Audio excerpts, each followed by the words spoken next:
Oh shit.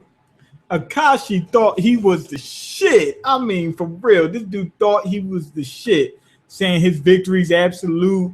He only drinks absolute. I mean, this motherfucker was just insane. Anyway, Akashi, he started off fucking the whole squad up. I mean, he fucked the whole squad up. And then he had his own little zone of defense, was bigger than Murasaki Bar. I mean, it was bigger than Kagami's. Basically, it was half court. Once you cross that line, it was fucking Imperial Eye time. And he was putting it on the motherfuckers for a good minute. Anyway, we see Kagami. He's trying to get to zone 2. And he says, how the fuck can I do it, right? And they said there was a gatekeeper there. Now, I looked. And remember the person who said it first. It was Amine, right? He said there was a gatekeeper there. He said I couldn't see who it was, but he was standing in front of the door and he wouldn't let me in. Let a motherfucker in. When I looked at him, right, when Kagami got to it, looked like Kuroko, didn't it? That was Kuroko, that shadow. Remember, Kuroko's supposed to be the phantom, the shadow, whatever anyway. So I said, oh, zone 2 requires Kuroko. Now, after they showed that scene, they immediately cut to Kuroko. And Kuroko says, yo, we got to stop trying to beat this motherfucker by ourselves. We got to start using teamwork. So it looks like zone 2 is teamwork. Looks like it. And I know what people saying, oh, that team shit, that fairy tale shit. This is basketball, man. You're playing on a team. It makes complete sense. I think what it is in order to get to zone 2, you need a Dennis Rodman. You gotta have that strong second. You can't do it by yourself. This is a team sport. And Akashi's trying to play by himself. It's not going to fucking work. He told his teammates, he said, yo, at least try to stop these threes because that's what they're going to try to do. Being that even though my zone is big, they can get some threes off possibly. He said, but I'm going to try to see if I can do it myself. He said, at least try to do that. So anyway, I think that zone 2 is Dennis Rodman. You got to have a Shaq. You got to have somebody. Kobe ain't going to do it all by himself. You need Shaq.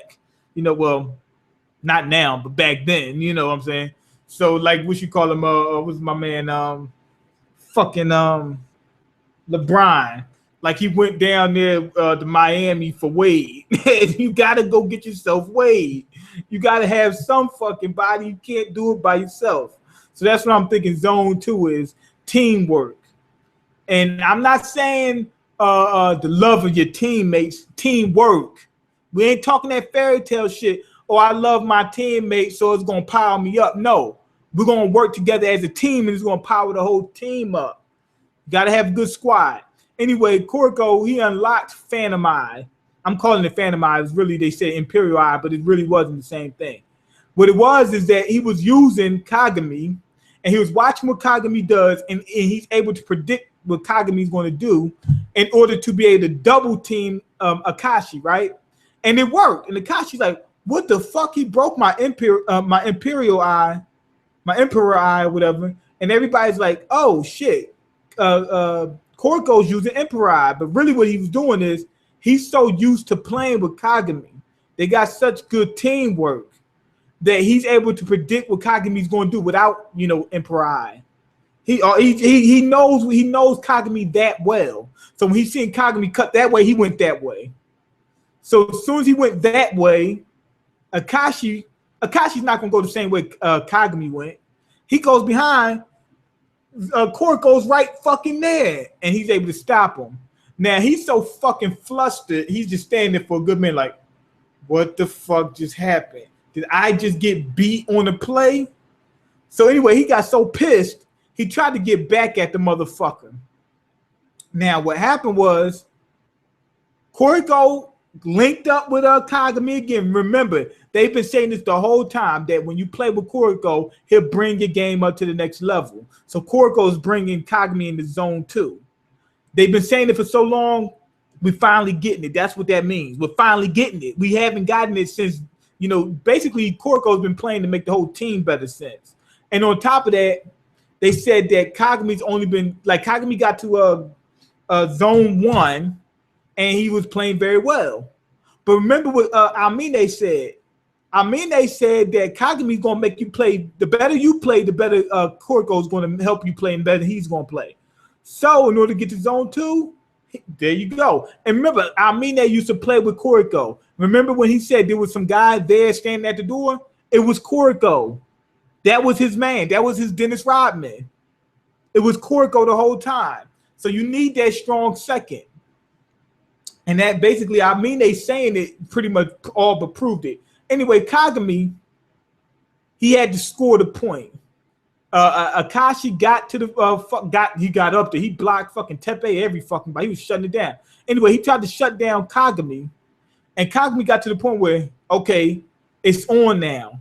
I can't use Kuroko. I'm in the air. I have to score this point. He said, everybody depending on me. This where we get into the team where I'm at the whole friendship shit.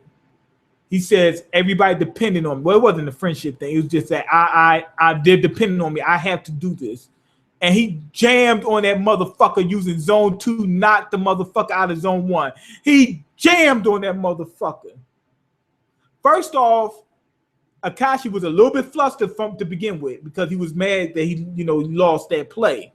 Second of all, Kagami's opening zone 2 because he's using teamwork and he's playing with Kuroko. So he was able to jam on him. Next, he knocked Akashi out of zone 1. Fucked him right up. Fucked him right up. Anyway, after that, Akashi, he was so fucking sorry, man. He was a sorry sack of shit. He was like, damn, I'm being beat. What the fuck? He never got that close to being beat in his life, except for when he was playing against Murasaki Bara. That was it. So now he doesn't know how to deal with it. And he turned into a sorry sack of shit. He was losing. Anyway, he was losing so bad. He was losing so fucking bad. He apologized to his teammates. He said, I'm sorry, I can't do it myself. Passed the ball. Because he wasn't, oh shoot, sorry. He wasn't passing for the last little while since he got into the zone. But then once he started fucking up, he passed the ball to Earth, Wind, and Fire.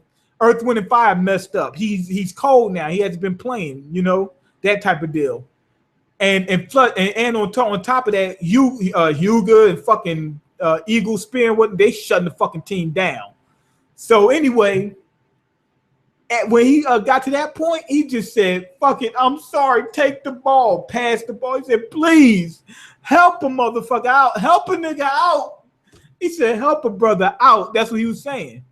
I can't do it. I'm losing. I can't do it by myself. He thought that he could at first until he got his ass shut down. Anyway, Kuroko basically slapped the love of the game back into this motherfucker. First, they slapped the fire out of his ass. Now they're slapping the love of the game back into his ass. We get a flashback. Well, first of all, let me talk about how he went to the bench. They time out. Akashi's on the bench. And everybody's yelling at him. Fucking, what's that dude? Muscle Man grabbed his ass. So he said, what the fuck is wrong with you? All that bullshit you were talking? Snatched him up. They go into their little timeout, and they getting ready to have a little discussion. The coach is like, what the fuck is going on? He said, come on, Akashi. He said, we got to get you out of there. He said, I'm getting ready to substitute you, right?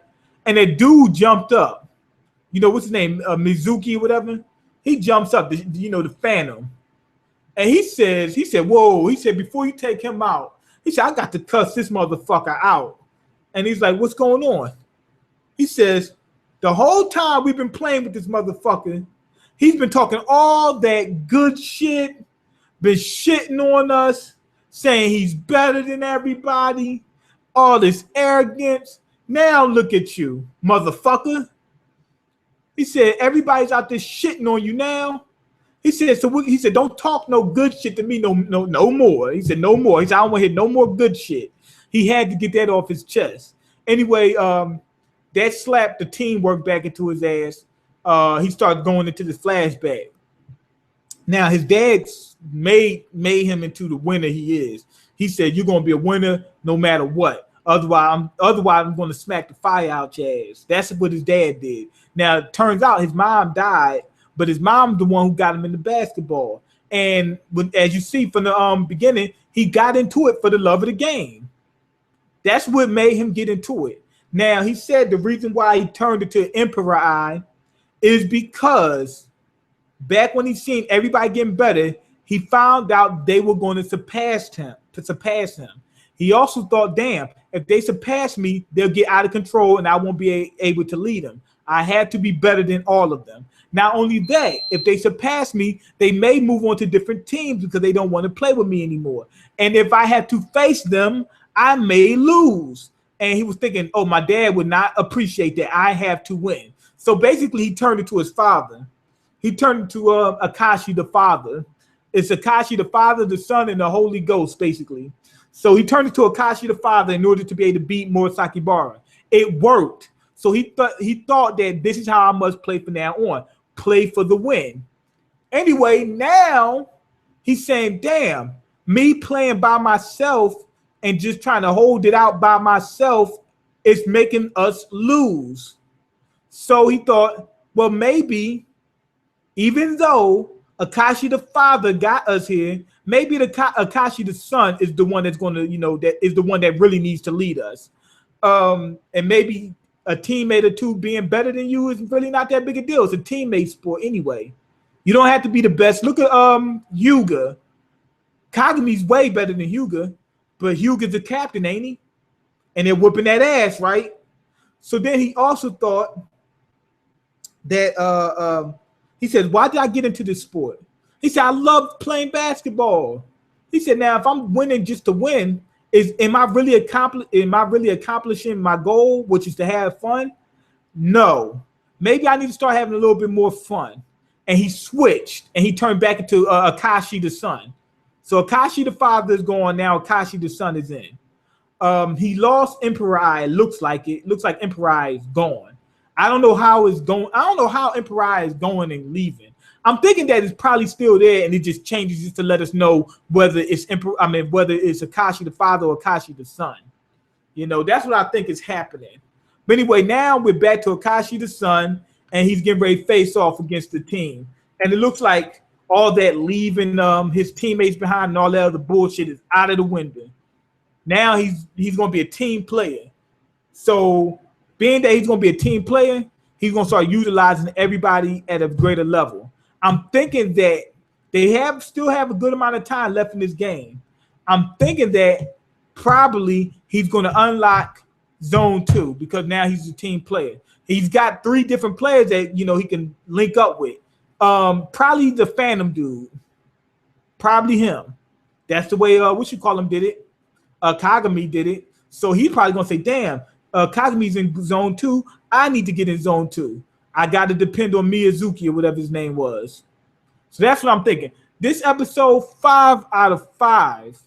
I think the flashback was a little too long. They held us. They was holding out. That's the only problem I felt like was in there. And it really wasn't that big of a problem. It was just the fact that I know everybody wanted to finish this game and see what's going to happen later on in this game. But they held on with that flashback long enough in order to be able to build suspense for the next episode. That's what it was all about. Because they could have finished that flashback like that, but they held on just enough to, to wean us into the next episode. But other than that, that shit was awesome. Akashi starting to get his ass broken the fuck down. He was so fucked up from coming so close to losing for the first time in his life. He's never had to deal with anything like that, so it's fucking him up mentally. Basketball is not just physical, it's mental. And they got to him mentally. After they fucked up his whole, broke his Emperor Eye down, it was like, damn, how can I win? So then you start sinking and saying, damn, I might as well not even play. I can't win. That's where he was at. Now he's at the point, fuck it, let's get out there and do the best we can. And let's utilize everything into the bitter end. That's the way he's playing. That's the way Kagami and Kuroko has been playing. Let's duke it out to the bitter end. Win, lose, or draw. So I'm guessing that's how he's going to play. He might unlock Zone 2. If he do that, I don't see how Kuroko and them is going to win. But if remember that eye thing being gone, if that's really Emperor Eye, like he only has it when he's Akashi the father, then maybe even in Zone 2, they might still be able to win, being that he wouldn't have Emperor Eye. But anyway, go ahead and leave your comments, like the video, and subscribe, because I can't eat. I'm broke, nigga. I'm broke, and you got the power to change that. Peace.